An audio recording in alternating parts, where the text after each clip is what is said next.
On December 18, 2025, after nearly 4 decades on death row, Frank Athen Walls, one of Florida's most violent serial killers, was put to death by lethal injection at Florida State Prison, convicted of a string of murders committed between 1985 and 1987. His case became one of the longest and most controversial death row sagas in state history. In this video, we will retrace the final hours of that day, reveal the last meal he requested, and uncover the final words he spoke as the drugs began to flow, and a sentence delayed for decades finally reached its end.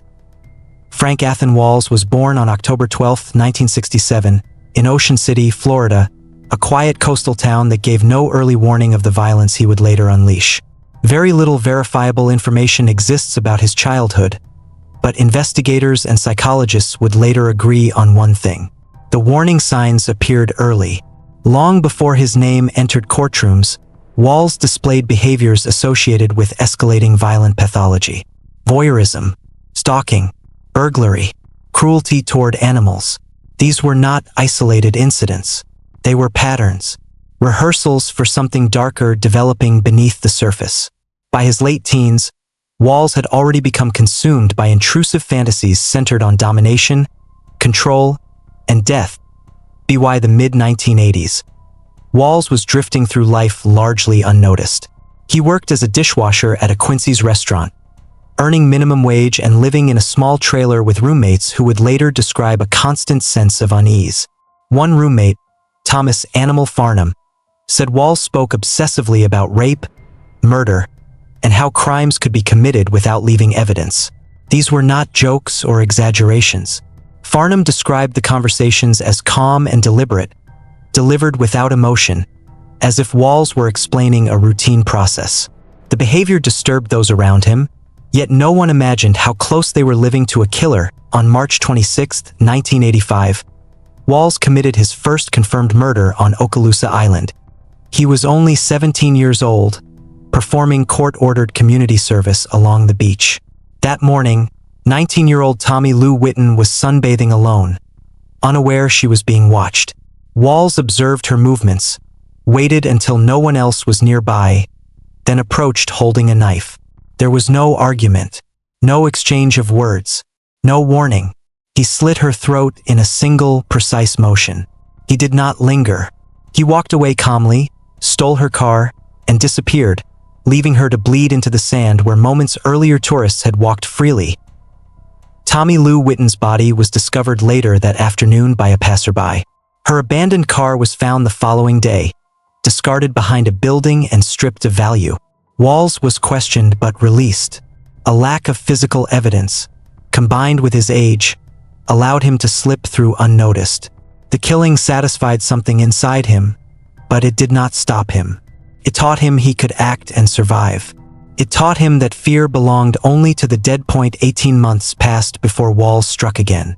On September 16, 1986, in Wright, Florida, the violence escalated dramatically. His second confirmed victim was 24-year-old Cynthia Sue Condra. Unlike the first murder, this attack was not quick or controlled. Walls attacked her with overwhelming force, stabbing her 21 times. Each wound spoke of rage, humiliation, and domination. He left her body exposed on the roadside, making no attempt to conceal it. The act demonstrated not only brutality, but arrogance, a belief that he was untouchable. Investigators noted the difference immediately. This was no longer an impulsive act. It was expressive violence fueled by fantasy and power. Cynthia Sue Condra's murder marked a psychological shift. Walls was no longer experimenting. He was evolving. On May 20, 1987, Walls entered a mobile home near Fort Walton Beach occupied by 47-year-old Audrey Gaji, a factory worker living alone. She had no connection to him beyond vulnerability.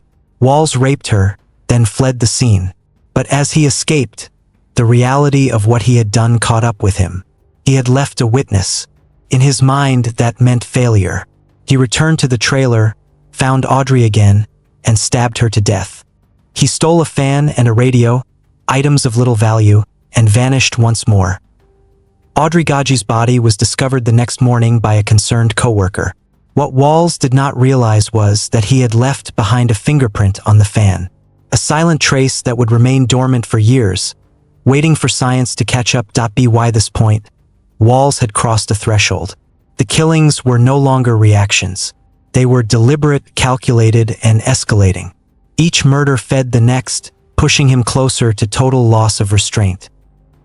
On July 22, 1987, at approximately 1:30 a.m., Frank Athen Walls entered Greenwood Mobile Home Park.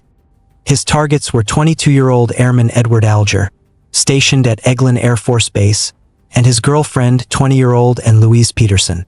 This was not a burglary gone wrong. It was a calculated execution. Walls wanted fear. He wanted awareness. He wanted his victims awake. He deliberately knocked over a fan to make noise, forcing them to confront his presence. When Edward and Anne stepped into the hallway, they came face to face with Walls, armed with a knife and a .22 caliber handgun. He immediately asserted control. Walls forced Anne to bind Edward's hands and feet before tying her as well. The psychological cruelty of the act was deliberate. He wanted submission before death.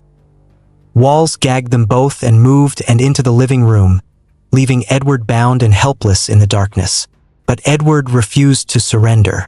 Through an extraordinary act of will, he managed to loosen his restraints and attacked Walls in a desperate attempt to save both himself and his girlfriend. Walls overpowered him. With Edward on the floor, Walls slashed his throat. Edward did not die immediately. Still conscious and still fighting, he bit Walls' hand with such force that Walls dropped the knife. It was a final act of defiance. It was not enough. Walls drew his gun and fired 3 shots into Edward's head at point-blank range. The struggle was over. Edward Alger was dead. Walls returned to Anne. He removed her gag and sexually assaulted her as she begged for her life.